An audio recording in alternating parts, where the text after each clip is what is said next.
You put the verse also, right? Yeah. It's 36, right? 35. 35 or 36? 36. Okay. Yesterday was 35, right? Yeah, yes, exactly. No, wait 1 sec. Yeah, I gave 34, Prabhuji 35, you are 36. Really? 1 second, 1 second. I told Shivaram was 37, I remember.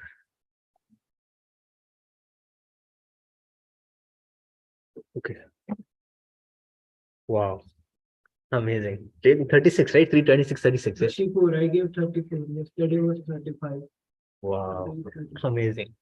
I don't Your know why. video, you have to what video is often. Okay, that's okay. Okay.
Om Jnana-timirandasya Jnananjana-shalakaya Chakshurunmritam Yena Tasmai Shri Gurave Namaha.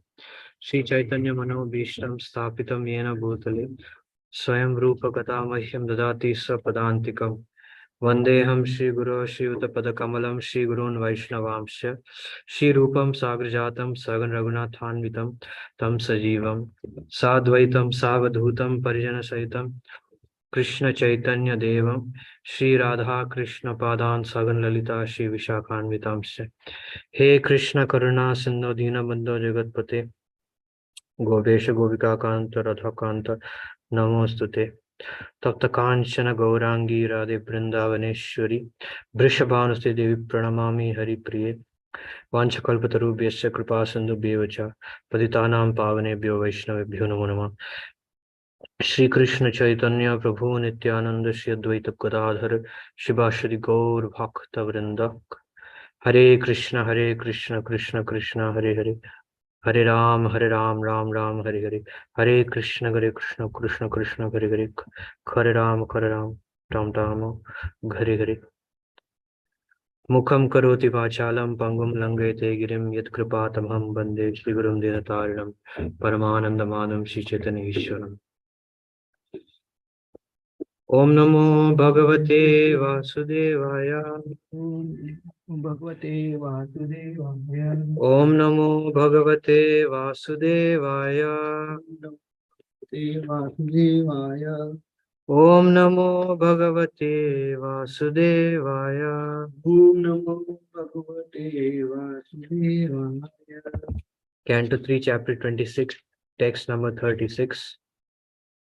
Mridutvam katinatvam cha. Mridutvam katinatvam cha.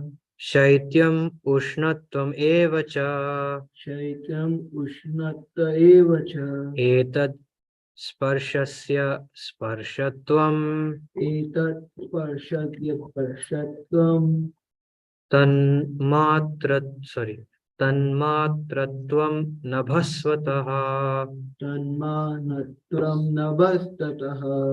Mridutvam katinatvam cha. Mridutvam katinatvam cha. Shaityam ushnatvam eva cha. Shaityam ushnata eva cha. Etat sparshasya sparshatvam. Ishat sparshadya sparshatvam. Tanmatratvam nabhasvataha. Tanmanatram nabhastataha. Yeah, you can recite. Mridutvam katinatvam cha. Mridutvam katinatvam cha. Shaityam ushnatvam eva cha. Shaityam ushnatvam eva cha. Etat sparshasya sparshatvam. Etat sparshasya sparshatvam. Tanmatratvam nabhasvataha. Tanmatratvam nabhasvataha. Yes, Rohinandra, you can say. Mridutvam katinatvam cha. Mridutvam katinatvam cha. Shaityam usnatvam eva cha. Vaishnam ushnatvam eva cha. Et sparshasya sparshatvam. Etat sparshasya sparshatvam. Tanmatratvam nabhasvatam. Tanmatratvam nabhasvataha. Mridutvam, softness. Katinatvam, hardness. Cha, and. Shaityam, cold. Ushnatvam, heat. Eva, also. Cha, and. Etat, this. Sparshasya, of the subtle element touch. Of the subtle element touch. Sparshatvam, Sparshatvam. the distinguishing attributes. Distinguishing attributes. Tat matratvam, the subtle form. Nabhasvataha, of air. Translation purport by His Divine Grace Srila A.C. Bhaktivedanta Swami Srila Prabhupada ki. Softness and hardness and cold and heat are distinguishing attributes of touch, which is characterized as a subtle form of air. Purport: tangibility is a proof of form. In actuality, objects are perceived in two different ways. They are either soft or hard, cold or hot, etc. This tangible action of the tactile sense is a result of the evolution of air, which is produced from the sky. Prabhu, why bro? You can sit on the chair. You can sit on the chair. So, some very exalted devotees sitting in front of me, please forgive me for speaking in front of all of you and those who are on Zoom. So,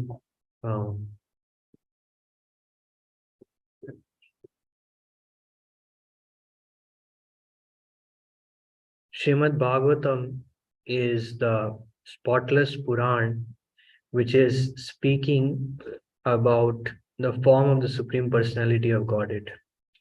The form of Krishna is the ultimate pleasure, is the ultimate sight to be seen.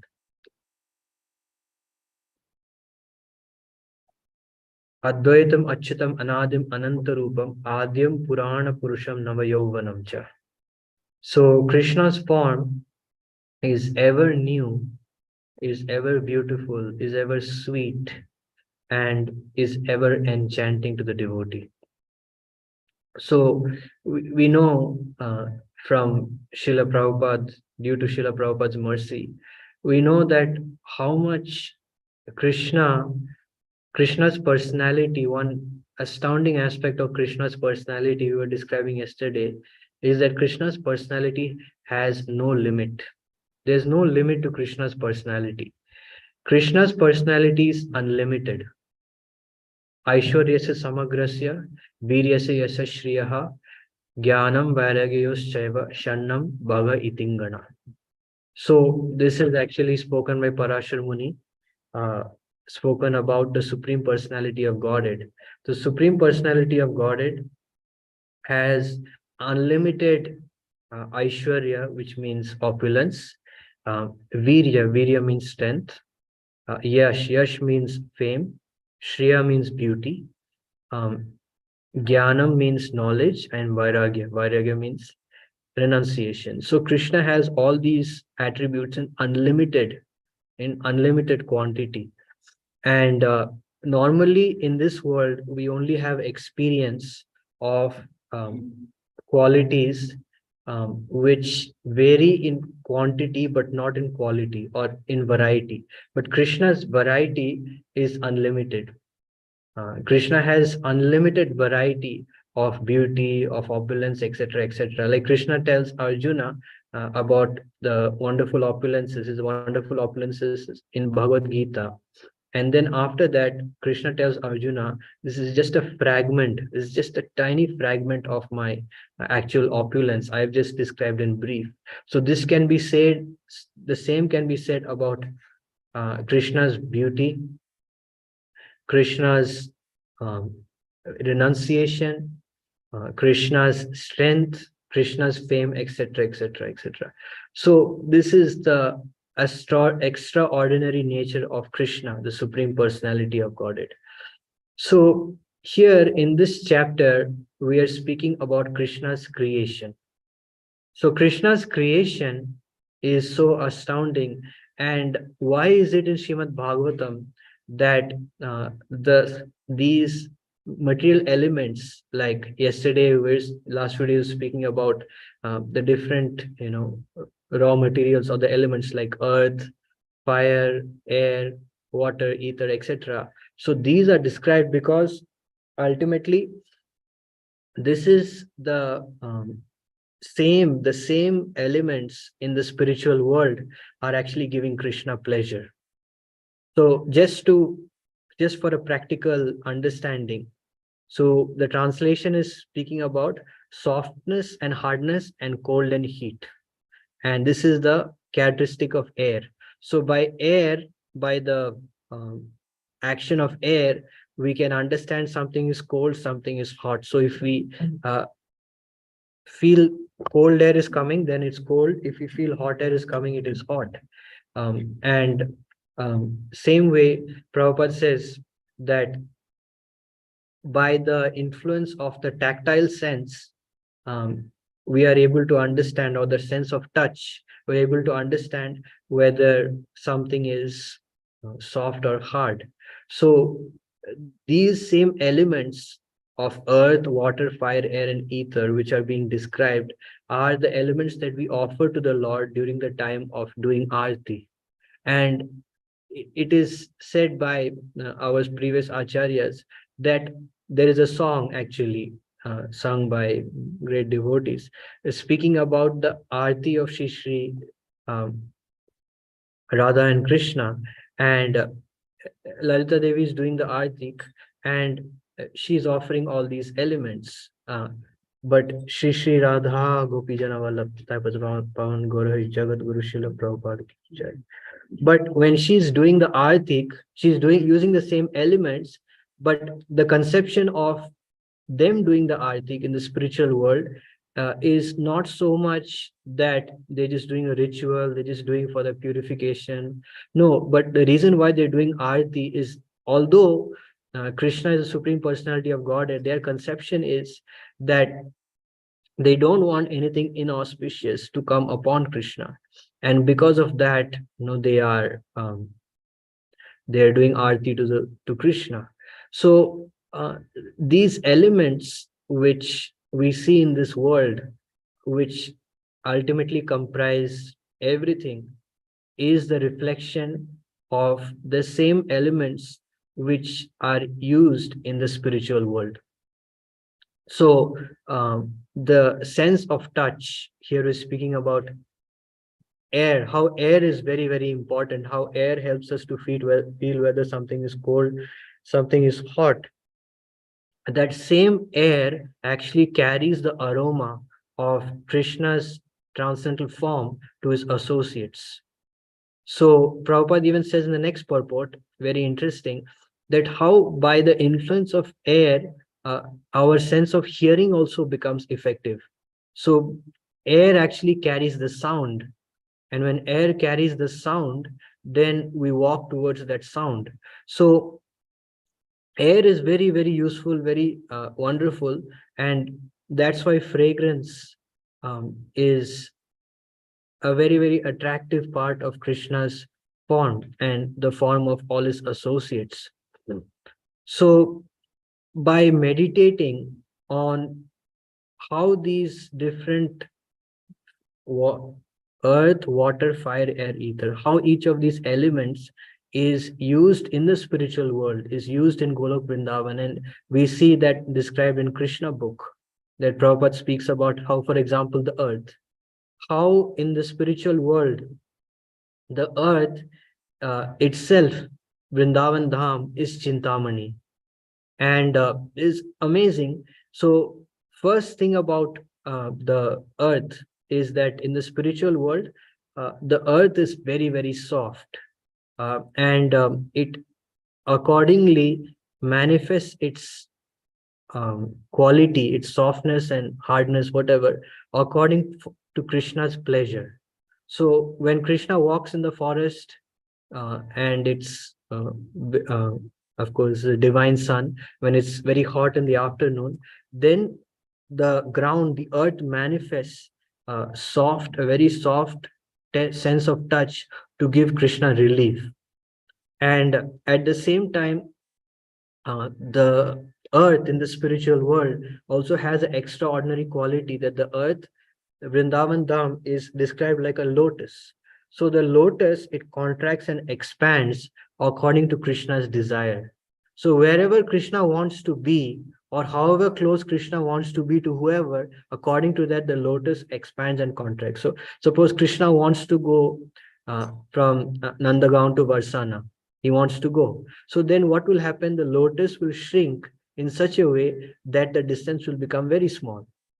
And then when Krishna wants to keep distance from certain associates, then the same lotus will expand. So this is the amazing nature of the earth in the spiritual world. And what to speak of the fragrance? There's an astonishing fragrance. And what to speak of the flowers? So the earth has amazing fragrance in the spiritual world. So earth, water. Water is a very, very important component of the spiritual world. We know, we have seen like so many uh, you can say kunds or lakes are there in Vrindavan, and it is said that Krishna takes bath during his different pastimes in each and every one of those kunds. So water is actually a liquid. In our Vaishnava philosophy, water is the personification of a liquid form of rasa. Rasa means devotional mellow. So like Krishna and Chaitanya Mahaprabhu, whenever their associates, they were thirsty, they wanted to drink some water, then what Krishna would do is Krishna would use his flute, and just by the touch of his flute, he would make a well in Vrindavan. It's called a Venukupa, and Krishna would feed all his associates water, clear water. And we also know that, for example, just for example, that Radha Kund is actually the liquid love of Srimati Radharani. So like this, the water also has a very special effect, and there's so many wonderful water pastimes, like both the Krishna's different associates, they play in the water. they play. And the water also creates a very special kind of environment for Krishna's pastimes, like with the cowherd boys, when Krishna plays in the water, and they use water syringes and they squirt at each other, etc., etc. We also hear about Chaitanya Mahaprabhu, how Mahaprabhu would spend so many hours every day playing in the water with his friends. And when Chaitanya Mahaprabhu would come back, uh, after playing, then Mahaprabhu, by his extraordinary potency, Chaitanya Mahaprabhu would just look like he came from school with the chalk powder and the dust all over his face. And then uh, Jagannath Mishra would say that, Nimai, I hear that you're very naughty. You're playing in, although you say going to school, you're playing in the water with your friends. Then Chaitanya Mahaprabhu would say, look at my appearance. Does it look like I was in the water? I just came back from school. And then Jagannath Mishra would say, yeah, it looks like you just came back from school. So are these people lying? Then using that opportunity, Chaitanya Mahaprabhu would become very angry. And Mahaprabhu would say, now since they said I played, so I will go and play for many hours. So in that way, Chaitanya Mahaprabhu would perform and Krishna would perform many pastimes. So water, fire is also very, very important. Uh, Fire element, Sripad Ayana Prabhu says, fire element is compared to the dormant love for Krishna in everyone's heart. So that's the fire. So we normally hear the fire of separation, fire.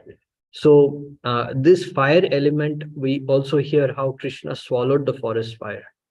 So this fire element is also very, very wonderful. And the fire element is the basis of heat. So um, this fire of separation, which is actually the mood of separation is the mood of all the previous acharyas in our sampradaya. So this fire of separation is very, very powerful. Why?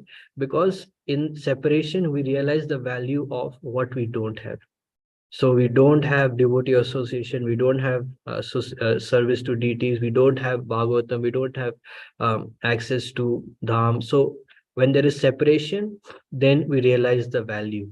So like that's the fire element. And ultimately, the fire as the intensity in the heart to serve Krishna becomes stronger and stronger and stronger, then accordingly, the fire of separation also from Krishna and Krishna's service becomes stronger and stronger and stronger. So unless the separation from Krishna's service becomes stronger and stronger and stronger, we cannot detach from this material world. So real vairagya, the basis of real vairagya is actually separation. So the more and more we can feel this separation from Krishna's service, then the more and more we make progress. So like for example, in our practical day-to-day life, when we feel separation from serving Krishna nicely, like sometimes we can think like, oh, how wonderful it would be if when I'm performing my devotional services, how wonderful it would be if my, mind were controlled. How wonderful it would be if I could chant the name offenselessly. How wonderful it could be if I could serve the devotees offenselessly. So when we have a longing, a sincere longing to attain these states of devotional service, that separation will help us to overcome our attraction to this material world. So that's the fire of separation. And air and ether, we already spoken about how like Vrindavan is so special. That's why Srila Prabhupada says very, very strongly and very, um, you can say very deeply, that how all the aspects of the Dham, including the associates, they have unlimited love for Krishna. Like Prabhupada says, the land loves Krishna, the water loves Krishna, the flower loves Krishna, the cowherd boys love Krishna, Mother Yashoda love Krishna, and their love for Krishna is unlimited. Is unlimited love. And this is when we read about and we hear about the nature of the loving exchange between Krishna and Krishna's associates, it gives us great hope in our life, because actually what we want in our life is we want to have loving exchange. That's the reason why we do everything. Like many times when we're speaking in classes or in discussions, uh, I ask people that why do generally in this world, why do people have an education? Why do people get a job? Why do people have a family? Ultimate goal of everything is loving exchange. They want some loving exchange. So there are different loving exchanges in different places. Like there's one type of loving exchange people want to have with their employees, one type of loving exchange they want to have with their family, one type of loving exchange they want to have uh, wherever. So ultimately, we as spirit souls, we need a variety of loving exchange. But the extraordinary nature of Krishna, I was describing yesterday, that how it's so astonishing that Mother Yashoda's love for Krishna is so unlimited, just no limit to it. Like in Brihad Bhagavatamrita, it's mentioned that how every day, whenever Krishna goes to graze in the forest, when Krishna is about to leave, like Krishna is just leaving, so Mother Yashoda stops him. And Mother Yashoda says that Krishna, you will be very hungry. So let me give you some sweet meat, some food stuff so you can eat in the forest. Then Krishna goes little more. Then Mother Yashoda stops Krishna, your dhoti is not properly adjusted. She adjusts dhoti. Then Krishna walks some more. Then Mother Yashoda stops. He said, Krishna, there is too much dust on your body. Your body is not dusted properly. Let me dust your body. Then Krishna walks some time. Then Mother Yashoda again stops. Says, Krishna, your hair is not adjusted properly.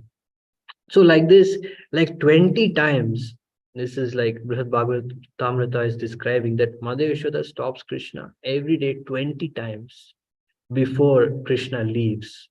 And of course, I mean, as soon as Krishna leaves, Mother Yashoda goes into such deep separation, and milk flows from her breasts, and she wets the whole place with tears, and etc etc etc. So this is unlimited loving exchange. And it's not that the loving exchange ends there. Then after that, Mother Yashoda goes and prepares lunch, or prepares food stuff for Krishna, sweets for Krishna. And in that also is a very special kind of loving exchange. And when Mother Yashoda puts Krishna to sleep and sings lullabies to him, that's another kind of loving exchange. And then when Mother Yashoda, she arranges, she prepares, different kind of um, ornaments for Krishna, that's another kind of loving exchange. Actually, one time I was hearing like how Mother Yashoda actually calls Krishna by many, many new names every day. So one of the names that Mother Yashoda calls Krishna is Braja Pura Lankara, which means the crest, jewel, ornament of Braj. So if Braj is compared to like a crown or a turban, then the most important, the most beautiful, sweetest decorative ornament is actually Krishna. So that's how much love she has for Krishna, which is unlimited. And not only that, Prabhupada says in the introduction to Bhagavad Gita that every one of us has this dormant, loving propensity towards Krishna in one of the 5 relationships. So it's a very, very exciting and very promising life. The kind of life we're leading now is very boring life. It's very monotonous. I'm speaking to myself. The extent of loving exchange I have with Krishna is very limited, and that's why bhakti is not so interesting. But in the mature stage, we can have unlimited loving exchange with Krishna, and we can have unlimited enjoyment. So this we hear from our acharyas, we read from our shastras, and it's very, very exciting and very, very promising. So the more and more we actually hear this, especially from exalted devotees like Srila Prabhupada, and when we see how the pure devotees of the Lord, how they conduct, they go about loving Krishna, how they go about worshipping Krishna, bhakti becomes very, very attractive to us, very, very attractive to us. So this is a great fortune we have, that we have the association of such exalted devotees of the Lord. Uh, like it's so wonderful that the greatest service we can do to our society is to be an example, is to be an example. Uh, the extent of one's absorption in Krishna consciousness is the greatest preaching one can do. Because in our Krishna consciousness movement, what we really need is, we need inspiration, we need devotional inspiration. That's the purpose of our society, is to provide devotional inspiration. And Srila Prabhupada says very openly that in our society, what we are doing is we're actually promoting devotional service on the basis of greed. Because Srila Prabhupada speaks again and again, you see in Bhagavad Gita, Prabhupada speak, even in Bhagavad Gita, this is Prabhupada's extraordinary revolutionary movement, that Prabhupada is speaking about spontaneous devotional service so many times in Bhagavad Gita. Spontaneous devotional service, pure devotional service, spontaneous devotion, pure devotion. So Srila Prabhupada is promoting this even in Bhagavad Gita. And even in the very beginning of Bhagavad Gita, Prabhupada is entertaining the idea of having a relationship with Krishna. And Srila Prabhupada gave us this Guru Puja. In Guru Puja, what it says, Prema Bhakti Jaha hoite avidya vinasha jate. So by the influence of Prema Bhakti, by the influence of basically taste, or by the influence of devotional inspiration, we lose our attachment to avidya. We know what is avidya theoretically, but because we have taste for avidya, I mean, speaking to myself, therefore we're not able to give up avidya. But the more and more we associate with exalted devotees of the Lord, like we participate in kirtan, we participate in japa, we participate in, especially we participate in chanting the inspiring, I mean, helping others to chant the holy name, and actually spreading the message of the Lord. The more and more we do this, the more and more we get taste. The more and more we get taste. So if we can meet one new person every day, we can tell them something about Krishna. We can make them chant Krishna's name. We can make them touch a book. We can make them hear something about Krishna. Then we become very, very dear to Krishna, because we become more and more attracted to Krishna the more and more we're exposed to Krishna. It's inevitable. Like His Holiness Radha Govind Maharaj says that when Krishna played the flute to call his associates, it was just like if someone throws a rope around someone's neck and just pulls them. It's like that much powerful. When Krishna played his flute, it was like Maharaj said, it was like Krishna was calling the name of his associate in a very kind of desperate voice. And it was just like an incredible pull. So that's the nature of Krishna. The more and more we become exposed to Krishna, our attraction to Krishna is increasing. His Holiness Sachidananda Maharaj says that whenever you take darshan of the deities, then a very special substance, I forgot the name, he said one substance, by the influence of the darshan, actually goes from the eyes of the deity, the eyes of Krishna, into your heart and increases your attraction for Krishna. So the more and more we become exposed to Krishna, naturally we become attracted to Krishna.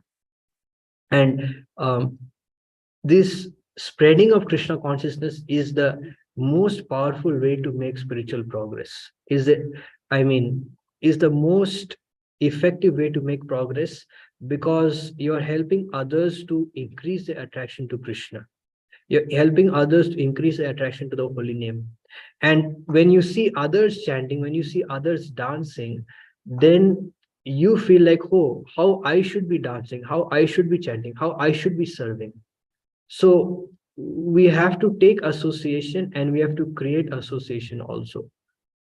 So that is the greatest gift of Chaitanya Mahaprabhu's movement.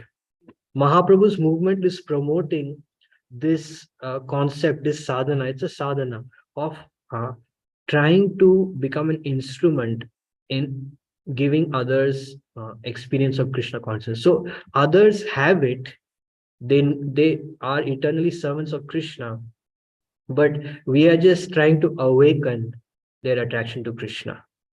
And by awakening their attraction to Krishna, our own attraction to Krishna becomes stronger and stronger and stronger. So by again and again trying to please Krishna, by trying to become an instrument of giving Krishna consciousness to others, that's the best way to make advancement. And what does it mean to make advancement? What do we want in this Krishna conscious movement? What we want in this Krishna conscious movement is we want two things. One thing is we want causeless humility, humility which is based on deep thirst for Krishna. We want that kind of humility. And we want at the same time, we want remembrance of Krishna. So remembrance means we want experience, we want feeling, we want to feel Krishna. We want to feel Krishna, we want to feel devotees, we want to feel the holy name, we want to feel Bhagavatam. So we want devotional experience. And that experience, that spark of experience, when you have it in your heart, there's nothing that can replace that. Nothing. Like yesterday, I was speaking that how after we come to bhakti, we enjoy so much through our eyes. Before, we never used to enjoy. Like if we see some material beauty, how much time we can see that beauty? How much we can enjoy by that beauty? How much we can feel by that beauty? We become bored, and actually, when you see material beauty, you just become disgusted. You become agitated. Material beauty. That's the nature of material beauty. But spiritual beauty, there is no limit. And just like taking darshan of like pure devotees or taking darshan of the deities itself is a great festival for the eyes. And we're enjoying through the eyes. We're deriving so much happiness through the eyes. Generally, we only have conception. People have conception of enjoying through the tongue. But this is the extraordinary nature of Krishna consciousness. So, so we have to do both things. We have to practice our own sadhana. And again, that is in the association of devotees. And at the same time, we need to go out of our way to try to inspire others to be Krishna conscious uh, by giving books, by giving the holy name, etc., etc., etc. Because this process of giving Krishna consciousness to others is all purifying. Because when you give Krishna consciousness to others and you try to give, you yourself become, you have to become serious. You have to become sincere. You have to become humble. Sometimes people will not treat you nicely. You have to become humble. So all the good qualities in this age of Kali will develop by this process of distributing Krishna consciousness. And the previous acharyas, I mean, the associates of Srila Prabhupada, they have demonstrated by their own wonderful example that how important it is to spread Krishna consciousness, how much we should have that desire. Like generally in Vaishnav society, before Srila Bhaktivedanta Thakur, generally as one advances, the desire to go internal, to go in bhajan is generally prevalent. But you see Prabhupada disciples, as they advance, they want to give more and more and more, because in giving you receive.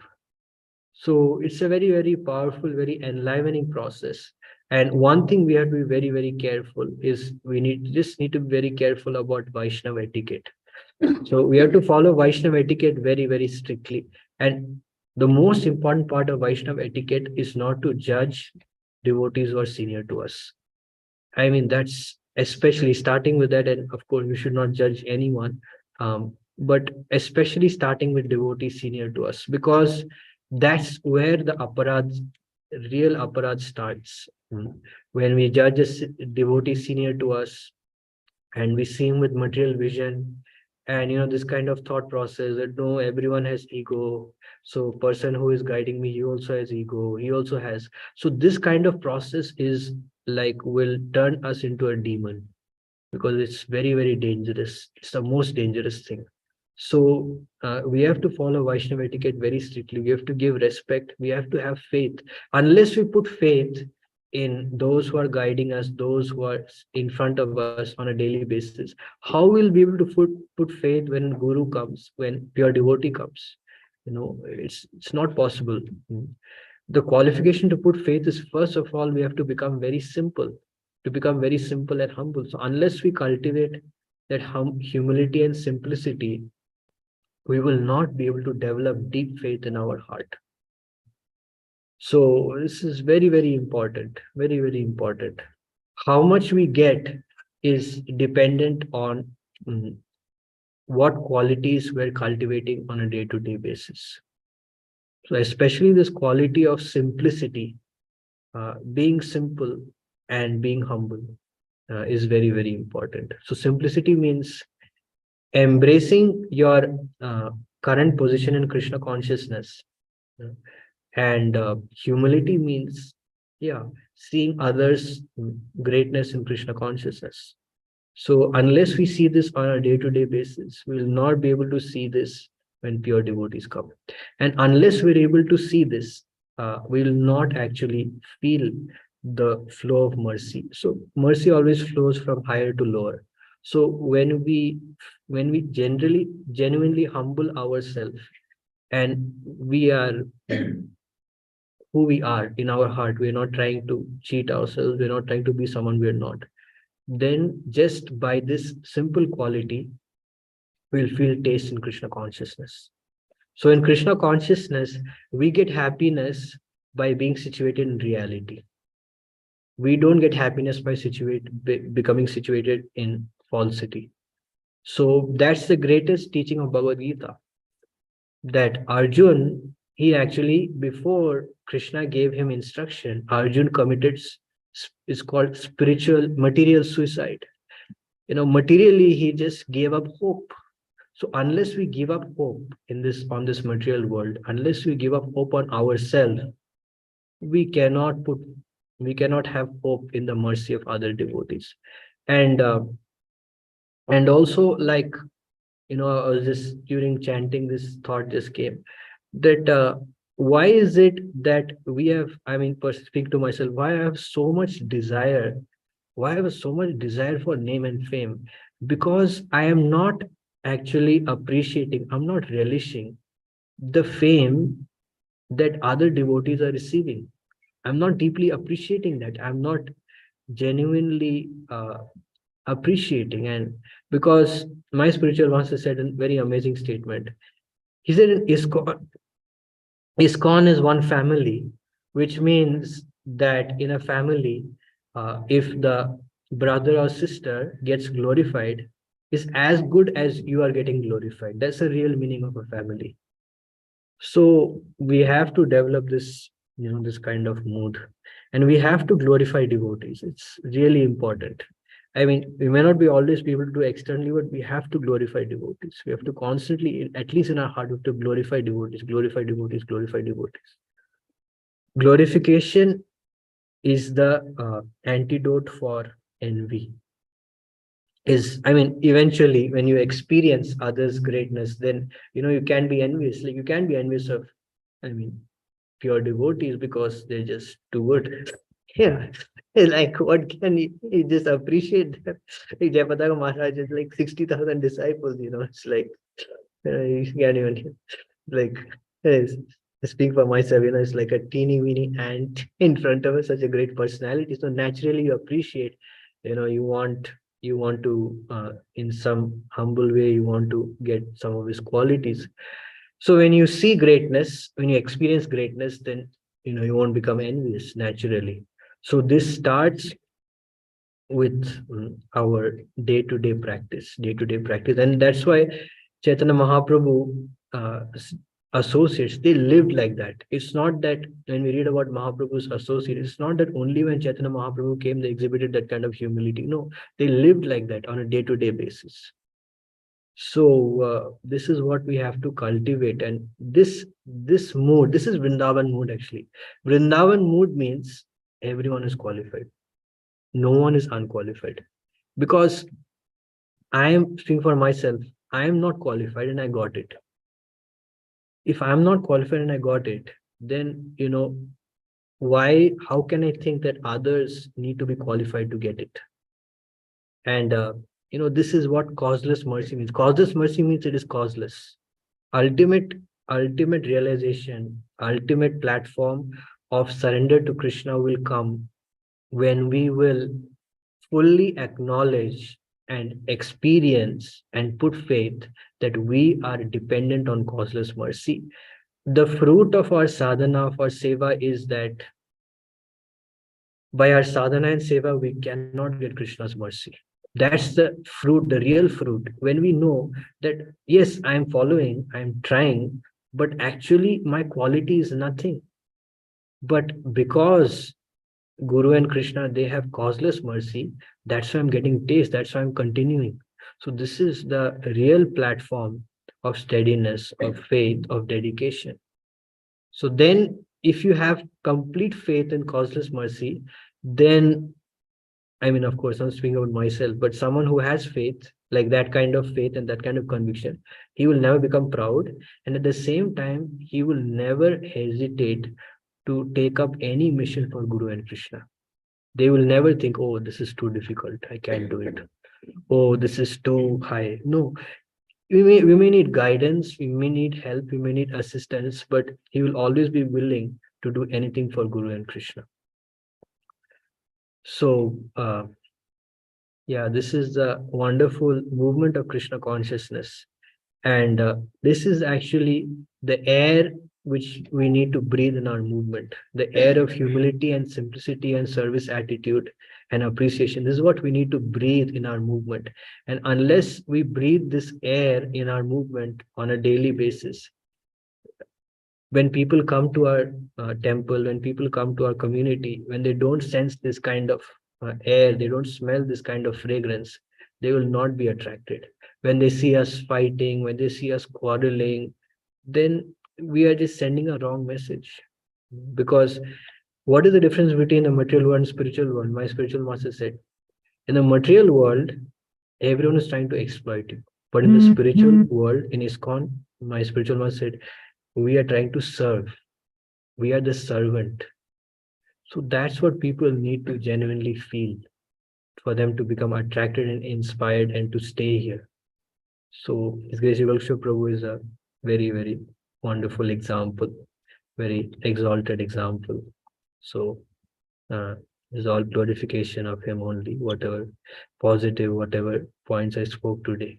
So anyone has any question or comment?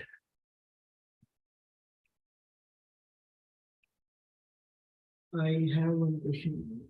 You said that sadhana and seva will not give you taste, right? When you said that. No, I did not say it will not give you taste.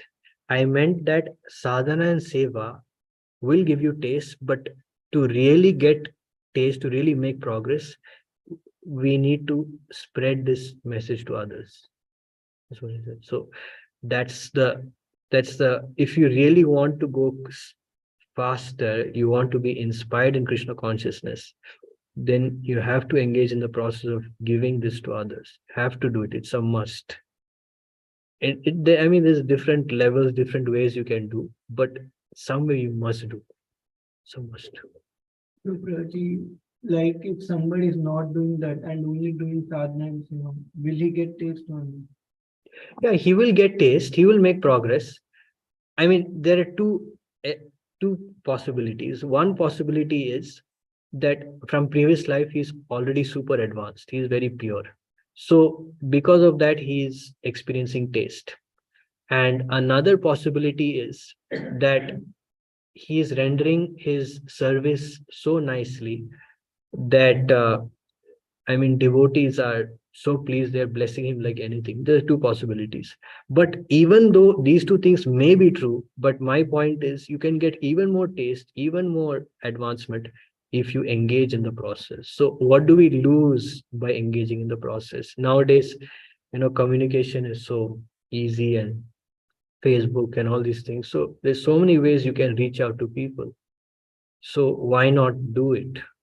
Like, why stop yourself unnecessarily? Engaging in the process means what? Like, is it not sadhana and seva? Engaging in the process means you're saying prachar or I'm talking about prachar right now. I'm talking yeah, about so prachar. that process means So that prachar. process means like for example, book distribution is there, or you could just walk up to someone, ask them to chant Hare Krishna one time. Many people will do that, or distributing prasadam, or doing kirtan outside, or whatever, any way you can do, but to constantly engage in this, like have this kind of mindset, you know, like one time one very exalted devotee was saying, a real book distributor, he does not see things in this world. He sees where he sees anyone, he sees how can I distribute a book to this person. So the same way, when you develop this kind of mindset, that whoever you see, how can I speak about Krishna to them? How? So this will keep us inspired. Otherwise, to be very honest, I mean, I'm not there. Some very exalted devotees are there, but our sadhana, our seva, uh, does not give us that kind of out of the world experience, like every day, every moment. Sometimes we may get something, but not like, such an astonishing experience that, we're like rolling on the ground in ecstasy or something. So if we want, we need to, is ultimately selfishness only. Giving to others is actually selfishness, because we are actually giving ourselves more opportunity to make advancement in Krishna consciousness. So, yeah, and this is the best Vaishnav seva. Preaching is a Vaishnav seva, because everyone is a Vaishnav ultimately. So we are serving. It's the best service we can do to anyone, right? Lord Shiva says that service of my devotee is greater than service to me directly. Because if we don't cultivate this mood of preaching, then if we're just, thinking about our own, like deity worship or like that, then naturally there's a great possibility we become proud. uh, because what happens is, when we don't have a desire to serve others, serve devotees, then, we think that, yeah, I'm great, yeah, I can please Krishna by serving Krishna directly. So, yeah, so unless we develop this mood, it's difficult. I mean, it's not difficult, but yeah, it's not very difficult, but it is difficult, because there are exceptional examples who are there, but they're also preaching, like Janivas Prabhu. They're also preaching, they're also sharing. So, and they've always been doing, like they've always been doing. So no condition limits you to share Krishna consciousness with others.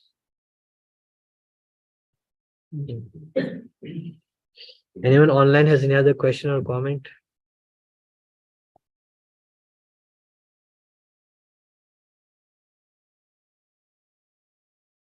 Okay, nobody has any question or comment online. We'll end here. वाञ्छकल्पतरुभ्यश्च कृपा सिन्धुभ्येव च पतितानां पावनेभ्यो वैष्णवेभ्यो नमः। अनन्तकोटि वैष्णवेभ्यो जय श्रील प्रभुपाद।